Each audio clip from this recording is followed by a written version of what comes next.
You know, I had this long, 2-page long speech done, We have time to go. and it seemed like it was almost word for word, so to be honest with you. I've known RJ for about 25 years. I've been on two wheels for probably 50 years. Trying to get my son into dirt bike riding, I met RJ. Biggest thing with RJ that if you've ever met him, you're not a friend, you're family. He'll grab you aside. He knows your name. He knows where you're from.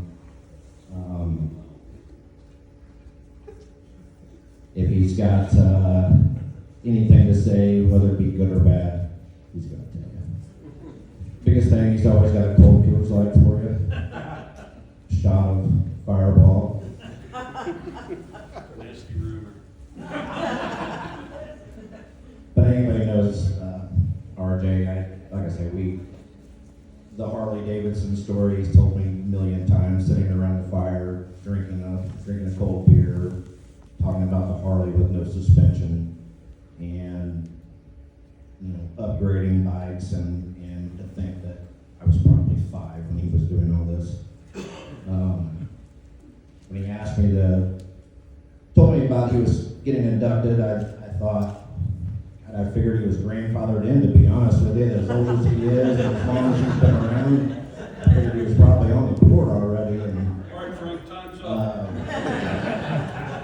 Anyway, went down to the track a few weeks ago, and he said, I gotta have somebody get up there and say a few kind words. And I thought, God, who's stupid enough?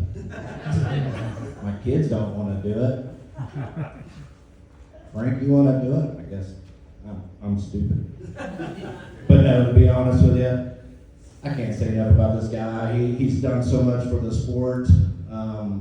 Almost 50 years on two wheels of every thing that you can think of, motocross, racing and building and promoting, all the state stuff, the fairs. You start thinking about RJ and you think about his sons. You got Troy, you got Ryan. It's a family affair. You got Ryan just,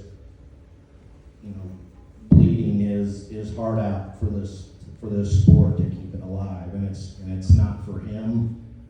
They're not making money, man. They're not. But he knows what his dad has dedicated his life to, and Ryan's not giving up. You got Troy. He's in it too. He's there for the track. He's in it for the computer, with scoring. His wife, Hillary, there. You got Ryan's son now. There's one of probably the fastest kids around is now helping Ryan with the track duties, and it all comes back to family. If it wasn't for this guy getting his kids doing it, where would Kansas City Motocross be? To be honest with you, it'd probably be gone.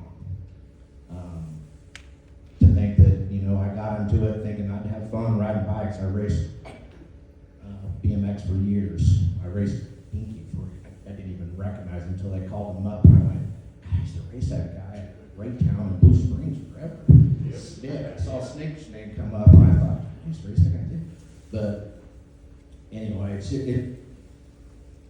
I'm truly honored to have him, that he actually thought of me to actually have him up, to be honest.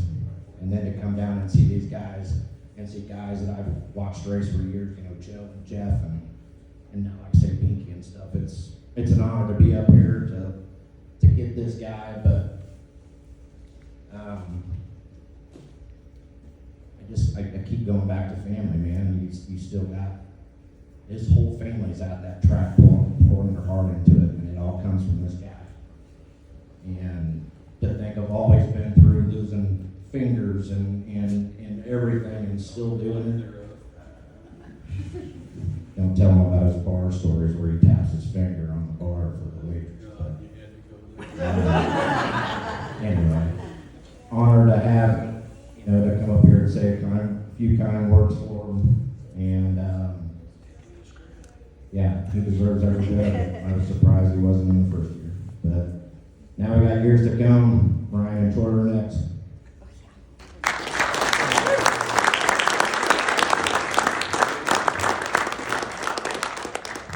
a little bit longer. I was going back in my seat.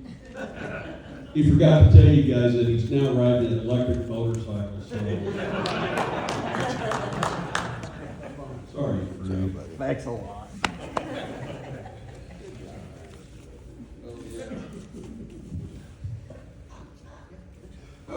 Not only am I getting old, I can't see either.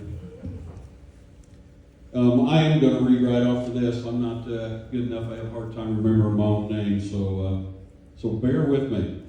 But I would like to start things off with saying thank you to Craig and his wife for doing all you guys do to put this on this event.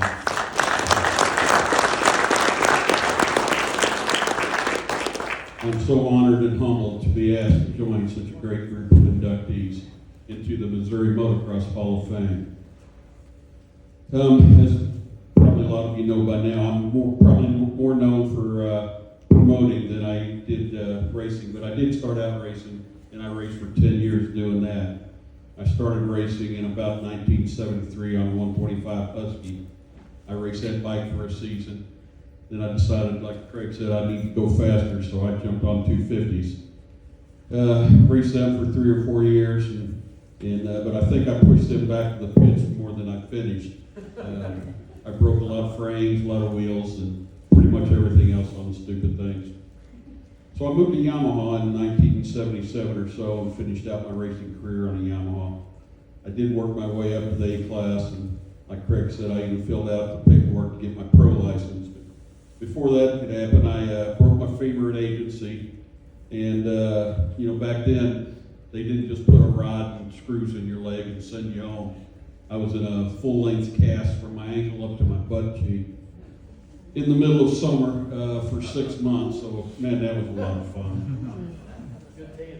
Yeah, good times. I started back racing a little bit after that, but I never got to where I was. So I decided to help my buddy at KCR getting things ready for Friday night racing.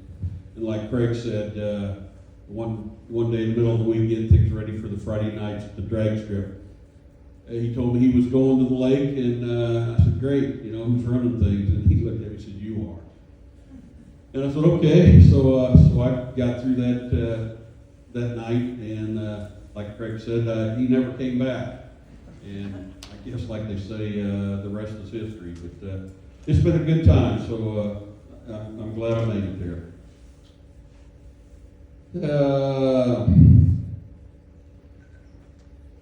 I stayed there until 88, 89, and I was approached to come run the track at Challenge Tracks around 1986. I ran both tracks for about 2 years and decided to just do Kingsville then, and then we bought Midwest Extreme Park, and me and the boys ran both of those tracks for 15 years or so, and it was just too much of trouble trying to haul things back and forth between Kingsville and there, and so we gave that up and dropped that, just concentrating on Kingsville. I swore we'd never do another track, and 3 years ago we bought another track at Green Valley Motocross, so here I am doing 2 tracks again, hauling stuff back and forth. The boys, Troy and Ryan, they've been such a big part of this journey. Their expertise and their years of racing and working on tracks have been the reason we continue to grow and succeed. Without them, I would have retired long ago. I'm still waiting for that retirement, boys. We also put on multiple fair races, including the Missouri State Fair, did the Wyandotte County Fair, the Richmond Fair, Butler, Missouri Fair, and the Cass County Fair we've done for over 25 years. That just means I'm older than dirt, I guess. Really didn't think much about the impact that I guess I've had on some of the people I've met along the way. I'm trying to keep that thing from popping like that, but I'm not doing a very good job. Until I received a message on my birthday this last December. I met this young rider and her dad when she was, 10, 11, 12 years old at Challenge Tracks, and I would like to read part of what she wrote to me. See if I can find it. Hold on a minute.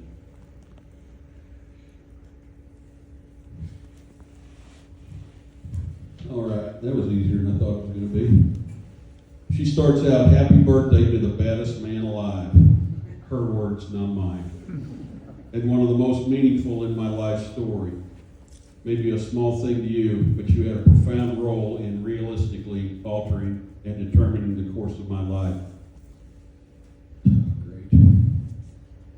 A crossroads moment for me, if you will. Don't know if I would have hung my helmet up the first race that night at Kingsville. But you pushed me to go one more lap and were such an inspiration. I ended up not only going one more lap, but I ended up finishing the race. I couldn't begin to imagine how this would become my lifestyle for the formative years of my life. And I have heard that a lot. People been there, come through and have done it a long time. And the greatest gift I would be given, no doubt, this shaped me into who I am today and a testament of so many things. If you hadn't had that pep talk with me, I would have been out of there. I often reflect on the fact that it's often the smallest things a person does for another that can alter the course of their life, for good or bad. I can't imagine my life had been, if my life had been different, had I not taken that time out of your day to talk to me and my dad, strangers. And motocross has been the highlight of our years. That trophy I got from you that night is the one I kept and stays with me throughout my travels. My dad has also dated it from back then. She's in her mid-30s now. I know I'm just one of the countless human lives that you have changed.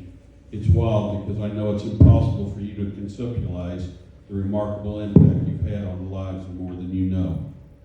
You are one of one. God, my parents have told me that. You deserve to be celebrated every day, but extra today. I hope you know how great you are.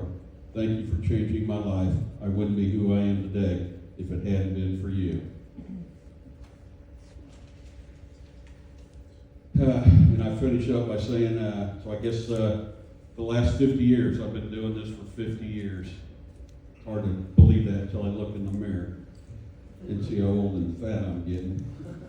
But, doing this motocross thing has meant a lot more to me than I realized. And just want to thank everybody for coming out and everybody that I've seen come through our gates at the different tracks and events we've done. So thanks again, everybody.